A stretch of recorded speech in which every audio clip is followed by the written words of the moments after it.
Good morning, everybody. So, I'm getting ready for a really awesome class this afternoon at noon.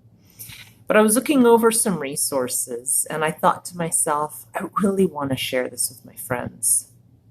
So, many of you know that over the years, I've developed my own way of dealing with life, and we all have our own unique things that happen, traumas that happen.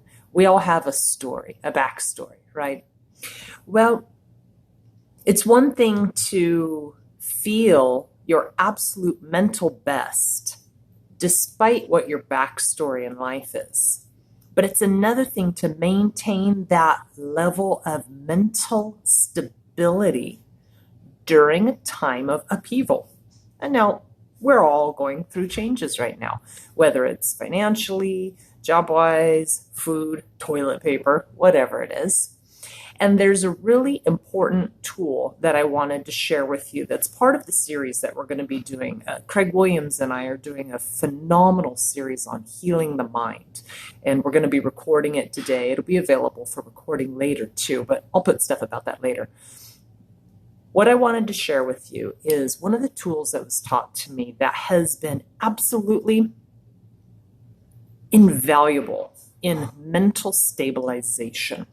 So whenever we are challenged with something new of any type, grief, disappointment, sadness, anger, envy, our mind vibrates very specific emotions. And we can either become mentally stabilized or mentally destabilized by the thoughts that we choose to foster. So when I was, I think I was about 20 or so when I adapted this technique taught to me, and it was doing a mind log. And it's a form of mind mapping and emotion mapping. So I put in one column the date and the time, and in the other column I put the emotion. In the third column I put the emotional rating, like 0 to 10. 0 would be none, obviously, wouldn't put it down, but 1 would be very mild, and 10 would be the most extreme. And then in the fourth column, I put what the solution to that mental disturbance was. Because it's one thing to problem solve, analyze, but it's another thing to get stuck in a mental vibration and emotion and not find your way out of it, because that causes mental destabilization. So in this log, when I was younger, I had to mark what my emotion was every hour, because at that time I really needed it. And right now, a lot of my friends are messaging me and they need this. So it's just a printout that I would make.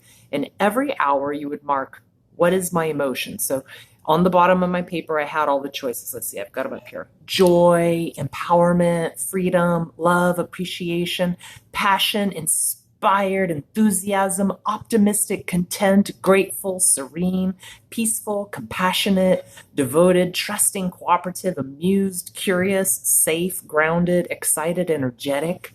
And I would rate 0 to 10. How much of those emotions? What was my scale?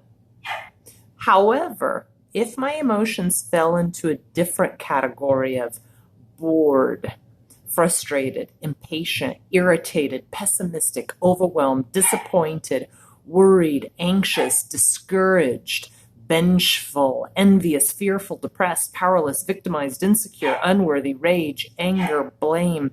My dog has something to say too. Exhausted, fatigued, annoyed, burdened, defiant, frozen, helpless, shame, guilt, grief, resignation, sad, or remorseful. If I was stuck in any of those, I again rated it 1 to 10, 1 being really small and 10 being the most extreme.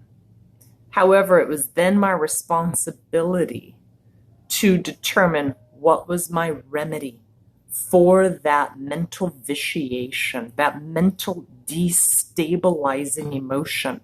Could I somehow move that through different techniques up to curious about a different topic? Because I was done sitting on that old information of vibrational emotion.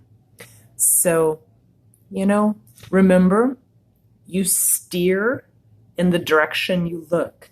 If you look at resentment and confusion or anger, irritation, and fear, that is the direction you're going to drive.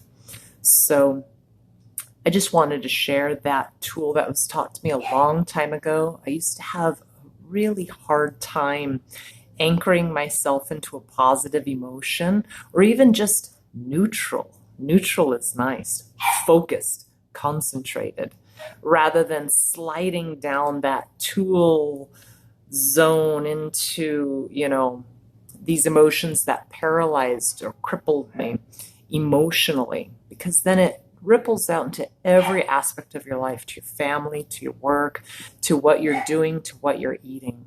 So I hope you find that helpful. And then I'll have more to say on it at another time. Have a really good day today. Focus on what you're thinking.